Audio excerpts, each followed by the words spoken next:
close till I get up. Time is barely on our side. Hey everybody, it's Dave Juno, the Meniere's Disease Warrior. How y'all doing? I'm hanging in there. There's been a lot of upheaval this week, literally, and stress. For those of you who don't know, my daughter-in-law Brandy had passed away on March 14th. We don't know why.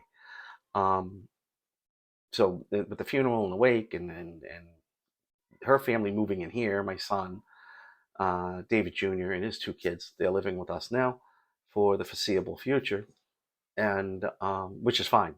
They're my kids, my grandkids. They're welcome here anytime. They can stay as long as they want. So there's been a lot of upheaval, but what's weird is you know how we get under stress in many years. We get stress and many years will kick in. We'll get vertigo and all these things. I really haven't had any of it, which is good, except for one thing: pulsatile tinnitus, pulsating tinnitus in this ear. I used to have it in this ear until they did a labradectomy. And from what I'm researching, because like I really don't like to talk about things that I don't know about, but I know it went away after I had the labradectomy. So I did do some research in those canals that are in the labyrinth. Is actually they're thin or something like that, and it can cause in your vein, it's hitting on arteries, so you can hear the or boop boop boop boop boop boop boop boop, stuff like that. Um, and so that's what I was reading about. But there's a lot of things that it says it can be, which to me, I've already had it in my left, so I can leave out the other stuff like blood pressure. No, my blood pressure could be up high. I'll be honest with you. It has been bad this week. Um, but blood vessels affecting connection between your veins and arteries. That's malformation near your ears. So that's probably us. Intervenous malformation, and I'm probably saying that wrong. Um, and with us, um, with us having Meniere's and vestibular issues, we have had MRIs and things. So we if we have Meniere's, we know there's no tumor in there. There's no you know acoustic tumor. So I can lay all that out. I don't have hypothyroidism. I don't think I have Paget's disease. I'm not anemic. I know that. But these are all things that when you look things up, and this is the crazy thing, when you look things up, that's you could get scared. That's why I always tell people don't look up this stuff. And no, I'm not getting scared. I believe me, because I kind of realizes this arteriovenous malformation, where the blood vessels are probably wrapping around this thing, and the bone is probably thin around those circular canals. So yeah, it's picking that up, and hopefully it'll go away on its own. If not, bring it up to the doctor, see what he says. You know, but yeah, it's just weird how, you know, 4 years ago I had it and they did a labradectomy and it went away. Now I got it in the right ear and I'm like, oh, great. You know, so pulsating tinnitus. I see posts about people complaining about it and talking about it. I shouldn't say complain, but talking about it. And so, yeah, this information that I just looked up is from the Cleveland Clinic. The head and neck department is where I went to at the Cleveland Clinic.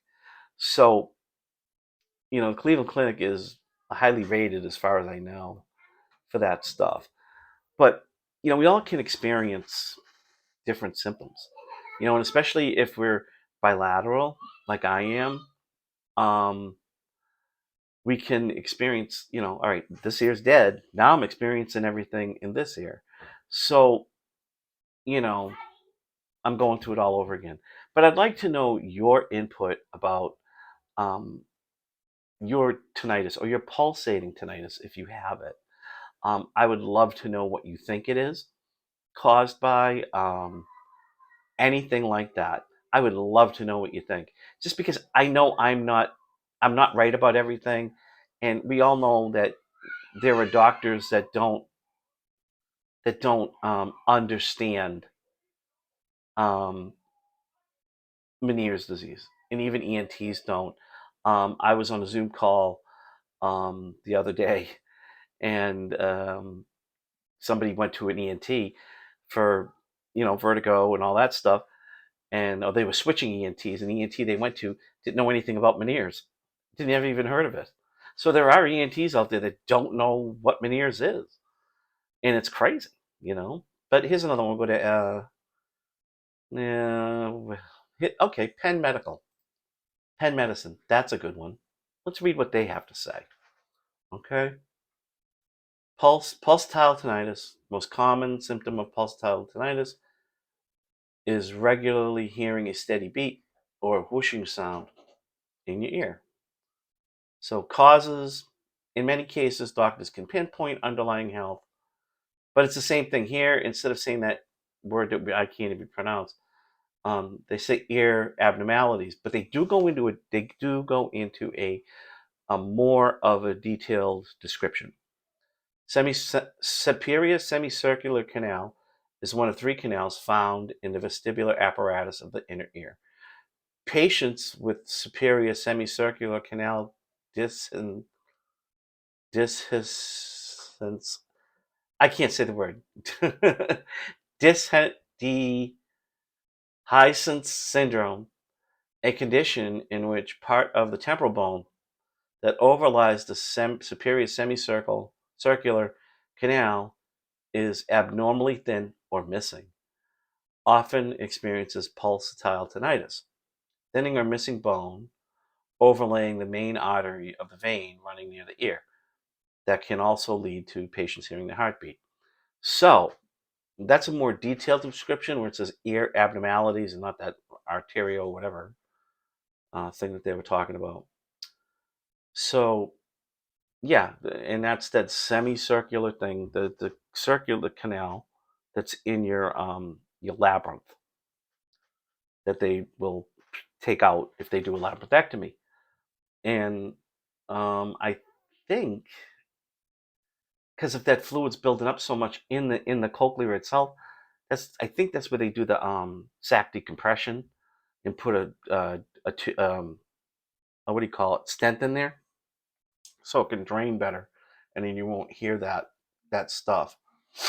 But it can be sinus wall abnormalities as well, which all has to do with the same thing. And some people don't understand that all this stuff here, your inner ear, all that stuff, your eustachian tubes, okay, and your nose, they're all connected, but they don't all affect your balance and they don't all affect your hearing, okay? But they're all connected. These are all connected. Your nose, your inner ear, your middle ear, your eustachian tube, and where your eustachian tubes is and where your eardrum is, there's those bones, and there's a gap, and that can build up with fluid too. I did make a video about that, and somebody decided they were going to try to make a fool out of me, um, and just keep hammering me about it. And I knew it was somebody that really didn't want to do research, wanted me to do the research for them, and just kept pumping and pumping and pumping. And um, the person was a mod of a group, which I left that group and I blocked them because, seriously, if you're yelling at me because you don't think I have information or know what I'm talking about, um, and you can't come back with anything about it, and all you could say is you hold me to a higher regard, you're telling me you're not looking up anything. You're doing nothing but trying to harass people, or harass people who are trying to help others. So that's your problem, not mine. I blocked and left the group. I don't care at this point. And with things that I said earlier that were going on in this house, I really don't care. I don't. I'm more than happy to talk to somebody, but they better be able to explain more than telling me that I expect more out of you. I felt like I was talking to my dad when I was 15.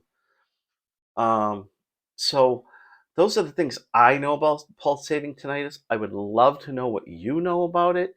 So please, comments where I post the video in Facebook would be appreciated, or even on here.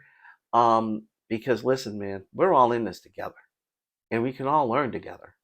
And if you have more experience with pulsating tinnitus or tinnitus in general, hell, I'm willing and able and wanting to listen to what you have to say. I really do. And because a lot of people who have sites like mine, not the friends of mine who do, but a lot of people who do have sites like mine think they know it all. And I'll be the first one to tell you, I don't. I know what I've experienced. I don't know it all. So if you know about pulsating tinnitus and you know more about it than I do, I would love for you to tell me. So on that note, hey, better days are coming, and I'll talk to you all soon. Take care.